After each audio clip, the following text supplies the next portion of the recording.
Friendship day. Sunday था। गट्टू Chinki video game खेल रहे थे। पापा जल्दीबाजी में तैयार होकर हॉल में आए और गट्टू चिंकी को देखकर बोले, बस हुआ वीडियो गेम, होमवर्क करो। गट्टू चिंकी ने पापा की बात पर ध्यान नहीं दिया।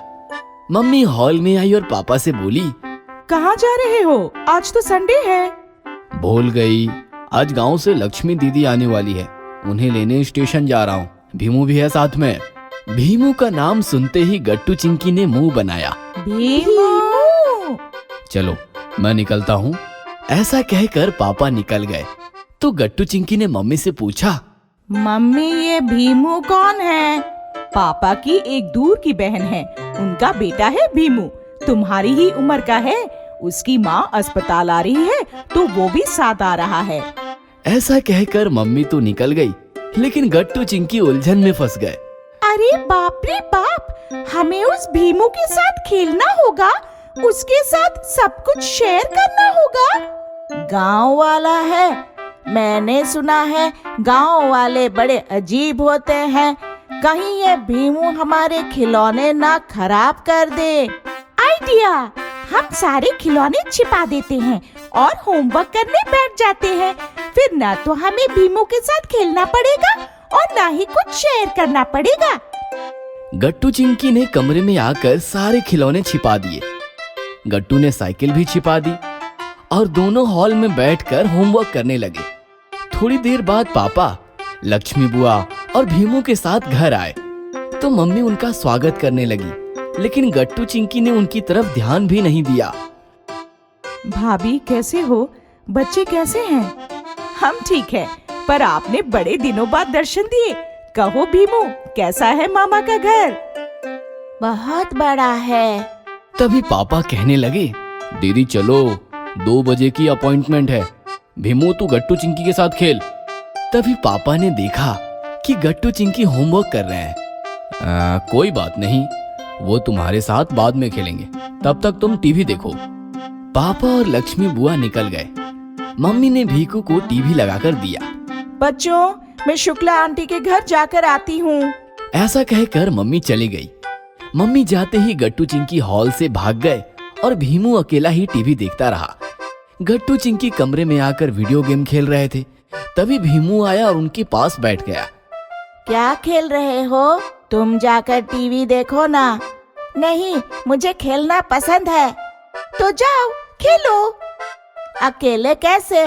तुम भी चलो, तुमने गिल्ली डंडा खेला है? तुम जरा शांत बैठो। तुम्हारे पास साइकिल है? नहीं है। है, माँ कह रही थी तुम्हारे पास साइकिल है, मेरे पास नहीं है। मैंने बाबा से मांगी तो बाबा बोले पहले बड़ा हो जा। इस प्रकार भीमू बातें करता रहा, पर गट्टू चिंकी ने ना तो उसके सवालों का जवाब दिया और ना ही उसके साथ बातें की। दोपहर को गट्टू चिंकी ने साइकिल निकाली और सोसाइटी कैंपस में खेलने लगे। भीमू भी उनके पीछे पीछे आया तो गट्टू बोला, तुम यहाँ क्यों आए? ऊपर बैठकर ऊब गया था। अच्छी साइकिल है तुम्हारी, तुम उधर बैठो, हमें खेलने दो। बेचारा भीमू बैठ गया और गट्टू चिंकी साइकिल खेलने लगे। मम्मी वहाँ आई तो उन्होंने देखा भीमू अकेला बैठा है और गट्टू चिंकी साइकिल के मजे ले रहे हैं। यह देखकर मम्मी दुखी हो गई। रात हो गई। पापा और लक्ष्मी बुआ घर आ गए। फिर सबने मिलकर खाना खाया और हॉल में बैठकर बातें करने लगे। थोड़ी देर बाद लक्ष्मी बुआ बोली, चलो भैया, हम चलते हैं, 9 बजे की ट्रेन है। ये क्या, रुक जाओ कुछ दिनों के लिए। नहीं भाभी, इनका खाना पीना और भीमू का स्कूल भी तो है, हम फिर कभी आएंगे। भीमू गांव लौटेगा, यह देखकर गट्टू चिंकी खुश हो गए। तभी भीमू बोला, माँ तुम कुछ भूल रही हो। अरे हाँ, अच्छा हुआ याद दिलाया। जा थैली लेकर आ। भीमू थैली लेकर आया।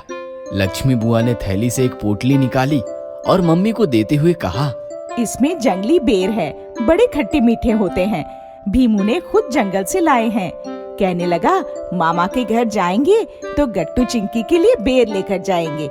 शहर में कहाँ मिलेंगे ऐसे बेर, इनके पैर में बहुत सारे कांटे भी चुभे। फिर भी ये बेर लाए बिना नहीं माना। मम्मी ने गट्टू चिंकी की तरफ देखा तो दोनों रो रहे थे। मम्मी सब समझ गई और भीमू से बोली, गट्टू चिंकी के लिए लाया ना, तो जा अपने हाथ से उन्हें दे आ।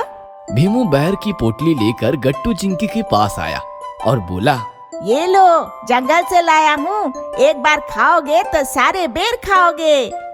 यह सुनकर गट्टू चिंकी एकदम से रोने लगे और रोते रोते भीमू से लिपट गए। यह दृश्य देखकर मम्मी, पापा और लक्ष्मी बुआ सबकी आंखें भर आई।